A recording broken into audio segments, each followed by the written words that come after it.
What's going on, guys? Bart here with Tully Television, and this is my third attempt at this video. So I'm just gonna really keep it short and sweet here, cause it's been yeah. Thank you everyone for coming by, liking, subscribing, commenting, all that beautiful YouTube stuff. I hope that today is the day we earn your subscription. If so, you hit that red subscribe bar down below. And today we're going to be getting into the Royal Rumble 2023 results. Um, yeah, like I said, this is my third attempt at this video, so I'm just gonna kind of give you some general consensus of how I felt with everything. For the men's Royal Rumble match, it was Cody Rhodes coming in at number 30, who won the Royal Rumble, heading to now WrestleMania.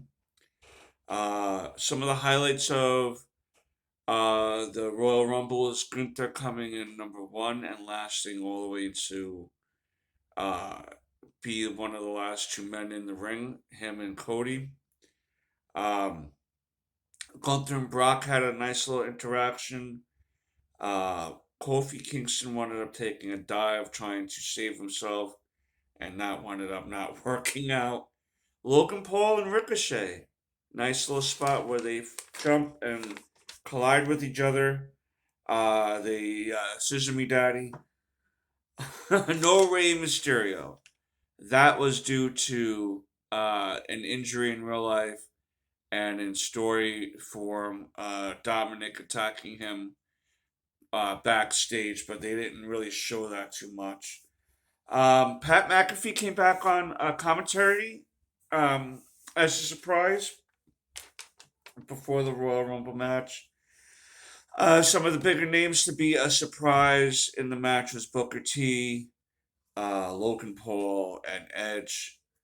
Um, Obviously, the last two was Cody and Gunther, as I said earlier in the video, with Cody becoming the winner. Uh, so he has his chance, but we're gonna see how the match goes for the title later. The women's Royal Rumble match. Rhea Ripley came out on top on that.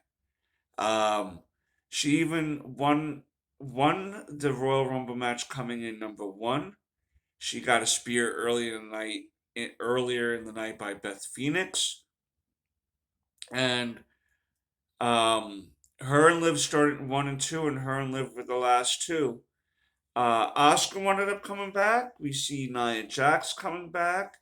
And Asuka, like her new look, she wound up getting a haircut. She has a new dragon mask and like a Joker esque makeup look to her, where it's the white face and then it looks like blue stitching on the sides of her face.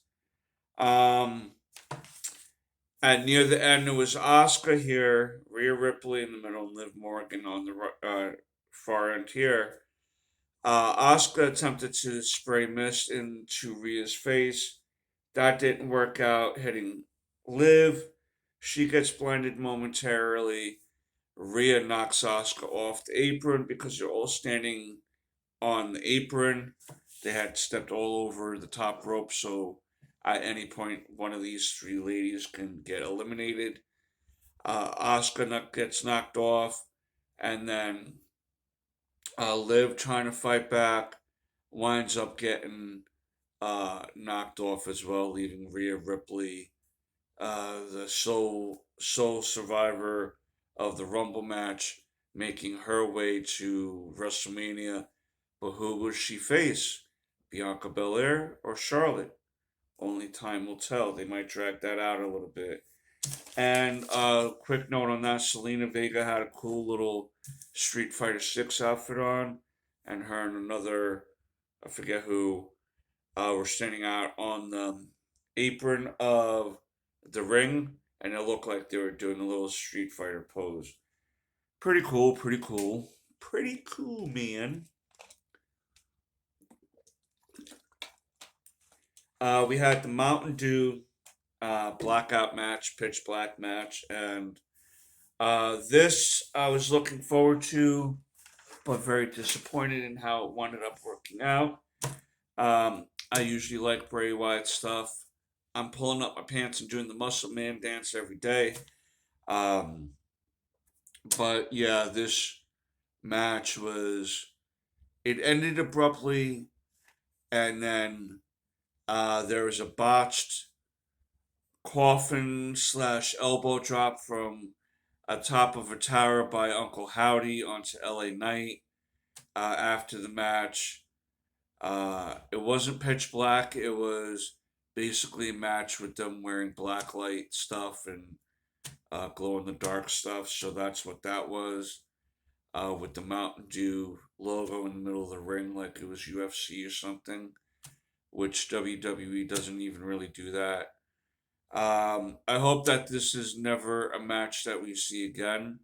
I hope now that Bray Wyatt just moves on from LA Knight, because I feel like this has just not been again the right comeback for Bray Wyatt and the right execution. And when you do things for money, it usually turns out kind of goofy. Instead of it naturally let it progress to something. So very disappointing in that match. Bianca Belair and Alexa Bliss was a little bit better than the Pitch Black match, but not by much. Again, disappointed with this match because I like both women's work. Bianca retains, and Alexa Bliss later, after Bianca leaves, starts seeing like the Uncle Howdy things and the Bray Wyatt visions. Lastly, but not leastly, Roman Reigns versus KO, the night of definitely one of the highlights of the night. It's so hard. There's so many great highlights in this show, even with the two disappointing matches on the card that I was hoping that would work well. The storytelling by the Bloodline with Sammy has been excellent.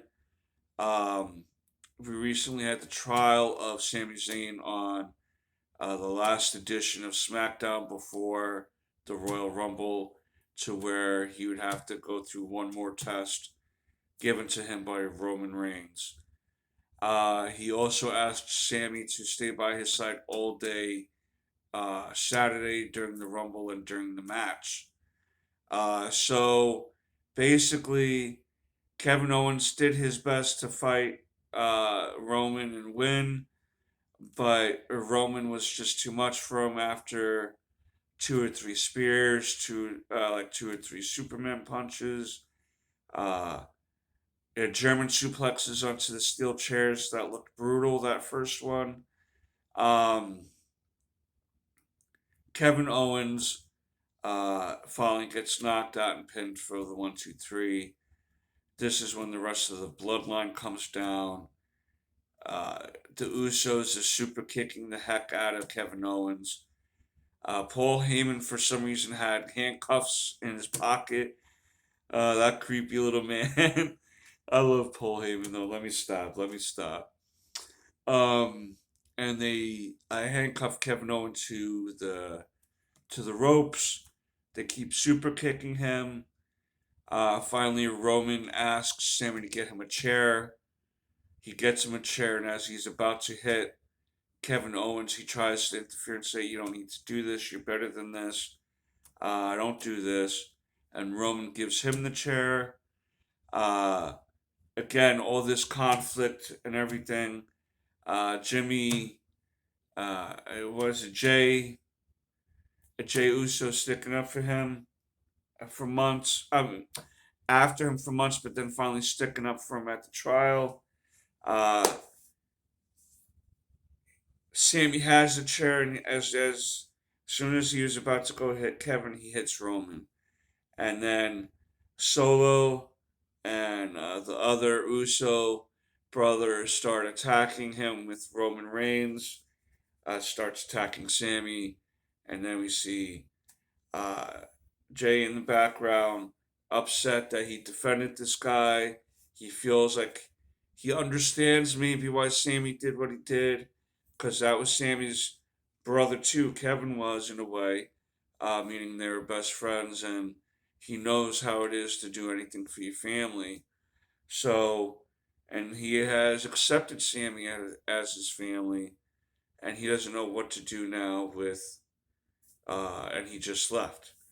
We leave the bloodline, the rest of the bloodline looking in disgust from the rampway at Sammy laying in the center of the ring and Kevin being handcuffed, and that's where we leave the Royal Rumble. Now, we do get the Elimination Chamber match in a few weeks. We might have a Sami Zayn, Roman Reigns match there for the Universal title or the WWE Universal title, but maybe not. I'm not sure what they're going to do with this yet because you don't want to undercut Cody from coming back. But in the process, Sammy has just gotten his stars burned so bright with this story that you don't want to miss the opportunity for this either. So WWE has a tough road ahead of it on deciding what to do with Roman, Sammy, and Cody. But you let me know down below what you'd like to see, who you like to see go against Roman and win that title off of him at WrestleMania. And until next time, peace, Snookums.